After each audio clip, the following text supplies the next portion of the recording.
Hey guys, welcome back to my channel. It's Indigo here. I hope you're having a good day or a good night, whatever time it is when you watch this video. I kind of got lost for a second, okay? But we're going to do a shadow work prompt, and y'all, yesterday, I ain't do no shadow work prompt. You want to know why? Because I cried so fucking hard all day, and it felt so good. After it was done, I started having all these great ideas, and I'm just like, wow, who would have thunk it? Who would have thunk I had that much snot inside of me? Like, what? Okay, and then after that, I gave somebody a reading. I met someone who is aware of like spiritual shit, right? And I gave them a reading, and I don't know, that shit was smacking. Like, I finally feel like I can go public. Like, go to the public. This looks cool as hell, don't it? Like, I would literally eat some shit out of here. Right? I like this. I'm keeping it. I don't know what I'm gonna do with it, but we'll see. But yeah, I gave somebody a reading. It was lit. I felt better. It kind of aligned me to my purpose. It kind of woke me up to my power, actually. Because I'm currently in a situation where I'm like, bro, how the fuck do you want me to... Sorry for the cursing. Sorry for being loud, guys. But I'm like, how do you want me to deal with this? Like making me super uncomfortable to the point to where I'm just like... Like, because I feel like I kind of maybe know what to do. I do, okay? But yeah, we're going to do the shadow work prompt. And the prompt today is, what memory from your childhood do you remember very vividly? And why do you think you remember it? So, I remember a couple things. I got a couple things for y'all. We only got 19 minutes though. I just looked at my timer. One was this Christmas where I got like a bunch of toys, right? And like all the way up until Christmas, I heard like Christmas in my house, it wasn't even about getting gifts. It was literally about who could get the best gift, who could like get the kid to like the more kind of energy, or like showing out for other people. Like, well, I mean, my kid's a big Christmas kind of shit, right?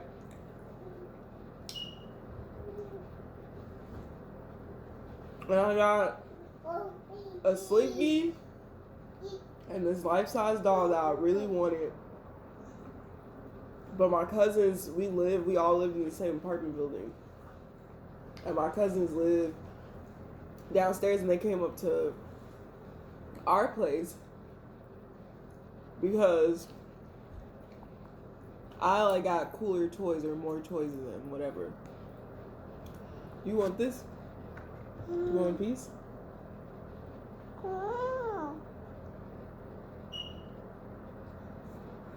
You gotta pick it up.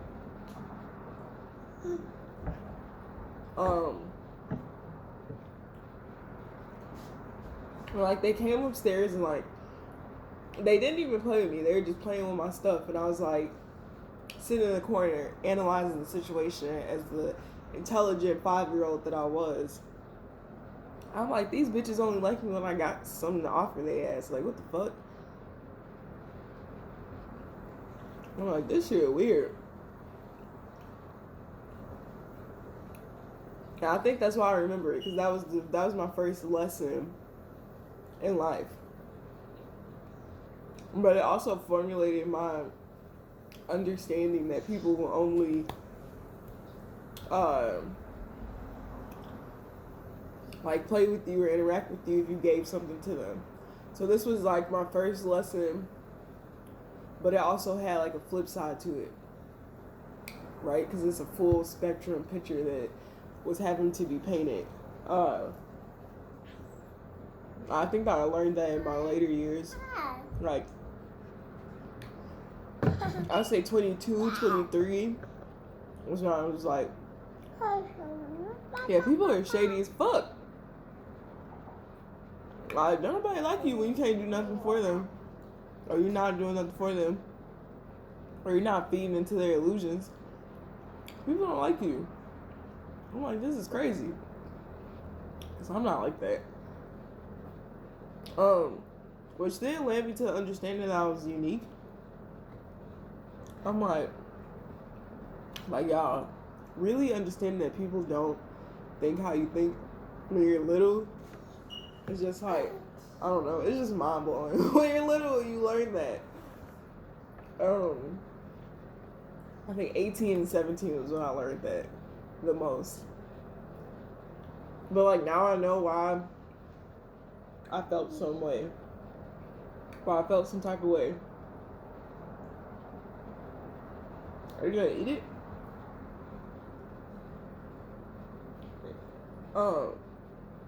You want me to keep giving you pieces? So you can keep setting them down in different spots? Because mommy trying to smash this. I'm not gonna play.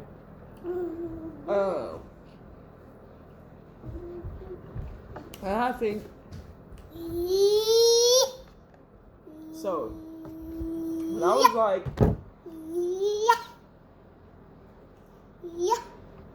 I think I was like 4. I was really little. So maybe 5. Maybe 5 still. Nah. Yeah, it was the same year, actually. Now I think about it. When I was 5, you just keep stealing my dragon fruit. Eat it. We're supposed to eat it. This would be good with like some lime and like some chili powder. I ain't gonna hold you because it doesn't really have a taste. It's kind of like sweet. It's kind of melty, you know. It's pretty good. I'm not gonna lie.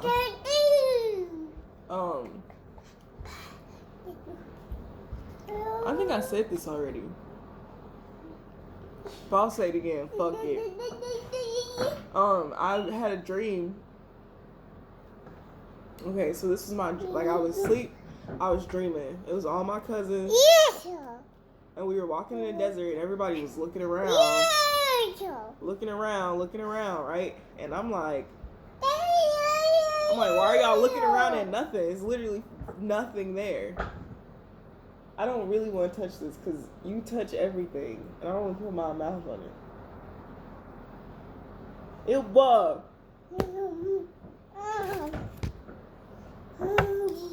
Stop!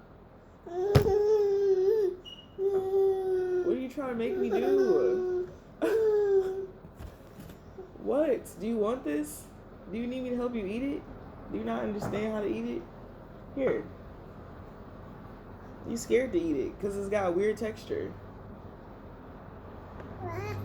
Yeah, weird texture. You want another piece? You just gotta hold 2 of them, don't you? Okay.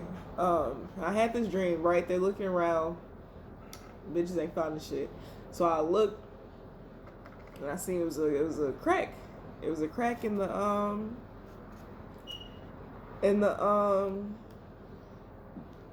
ground, like it was just open. So I jumped in it. And when I jumped in it, it was black. It was just black. I couldn't see anything, but I was traveling through. It was very calm too. Like it didn't feel like I was falling. It felt like I was floating. And then it went from being black to my soul, my body, I don't know, whatever, sitting in the chair across from the bed. And then the perspective of my dream changed from me viewing myself sleeping. First from an overhead vision, and then I was sitting on the chair. And then I watched my little body come back into my body as I was sleeping. Fast forward, I had the same dream and realized that it was my future self. Going back to like check in with my little self. That was like the moment I knew something was different about me. That was the moment I knew I didn't belong where I was. That was the moment I knew I was like adopted. Like I got so many downloads off of that when I woke up. So many downloads.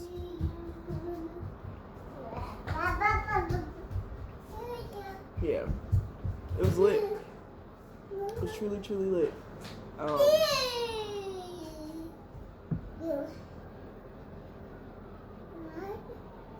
Yeah, I feel like that sticks with me forever because I can still feel like, I still feel that, like that energy when I'm asleep sometimes and it's dark and I'm like channeling. Because whenever it's dark, like I'm always receiving downloads.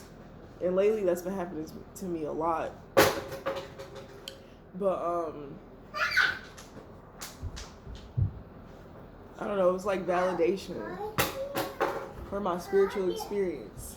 And then this one time, I'll tell y'all this story too, because this memory sticks with me also. I had a doll, right? I was playing in my room. My room is pretty big, right? I had a bunch of toys. And I was playing with my doll. I don't remember what I was doing. Okay?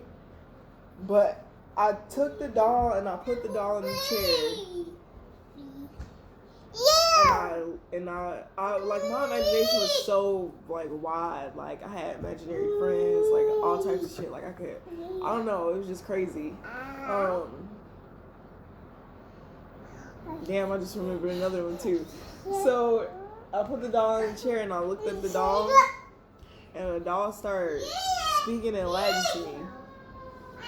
And like I felt it like sucking me in, like it was literally like pulling me, like my face kept getting closer, but it was an energy. And I smacked it out the chair.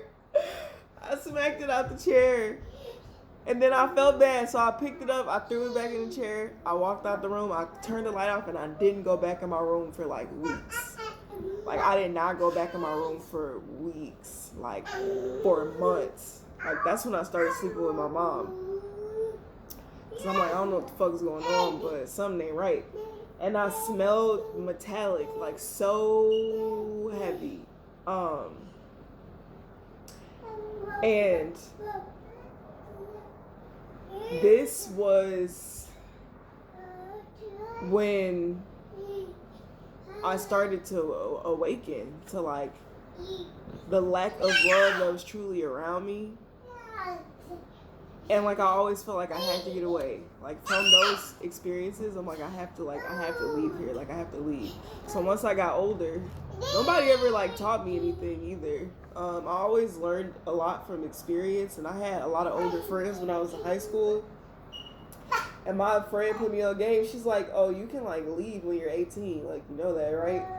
And I'm like, no, I can't, because this person had me under an illusion. Like, I was under the impression that my Social Security card was his Social Security card, and that, you know, I was confined and trapped in the space in which that I was, and I couldn't leave. But that was the magic that they were doing on me to confine me and continue to siphon off my energy. So I was 17. It was like a month before my birthday. I left. I got caught stealing with a friend I should have never been with, and I had to go back. He was fucking a bitch. So then my birthday came, and then I left. When I was 18. And then he called and like started threatening me, like I'm gonna call the police, because this was the thing that he would do. He would call the police. When I lived at where I grew up and went to high school at, and I would go, like he would never really let me out. Because one time he let me go out with my friend, and he calls the police to try to see where I'm at. And as I'm walking up, he has a fucking smile on his face. And the police are looking at him like pretty much trying to make a track record of me being a problem child and me having issues so that you can essentially steal my money, right? That was the point. That was the plot, right? Right. Okay. So those memories stick with me because these are the things that define my character and my willingness to by any means survive on my own, because I refuse to ever go back. So going back initially was me trying to keep something that I wasn't even supposed to keep in the first place. And this has been revealed to me now. So I'm a lot wiser and a lot smarter from all these situations. You know, like, these moments in time really just make a lot of sense. Like, I look at everything that happens in life like a story out of the Bible. It's a metaphor for something, a bigger picture. I also remember this one time, my cousins would come up to, because I always had the best snacks in my house, right? My cousin would, and that's what it, oh my fucking God! Now I know. I always was curious, right? As to why we always seem to be doing better than my cousins, and they literally live downstairs, and my aunt had more kids than my mom did. But for some reason, we just always had money, and it's literally because of me. So you motherfuckers did steal from me. My mom had my foster mom, she had a fucking gambling problem. She would always be gambling. Wow. The more you know, right? Anyways, so I had all the snacks and shit, right? So they come upstairs, and like they can't reach the snacks, right? Because we would like sneak and get snacks, okay? And they couldn't reach them, so they had to push me up to get the snacks, bitch, so I can retrieve them. What do you mean? I'm the answer to all your problems, and you literally treated me like shit my whole entire life. And now you bitches are about to come back begging on your fucking knees and shit, and I ain't got shit to give you but a prayer, baby.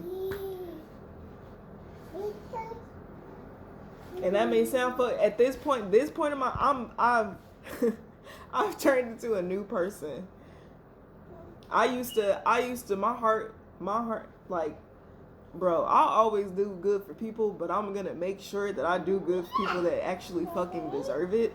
I'm not going to continue to do good for people who still haven't even initiated themselves to learning the lessons to come into understanding of who the fuck they are and what the fuck it is that has made them the way that they are. Like, you have no interest in healing. You have no interest in any of that, and you want somebody to be there for you. Let me tell you about a dream I had about you. Just how you told me, like, oh, you need to learn that you need to stop burning bridges. The difference between me and you is I can afford to burn bridges, bitch. I am the chosen one. Like, I am the one who will always be okay as long as I put effort in, right?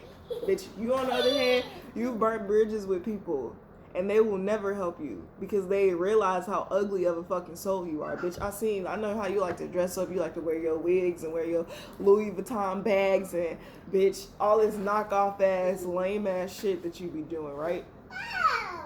What's funny is that you're gonna lose all of that shit, bitch. You're not gonna have a wig. You're not gonna have a wig. You're gonna be back at our aunt's house asking and pleading, can you stay there? Your little sidekick is gonna be gone.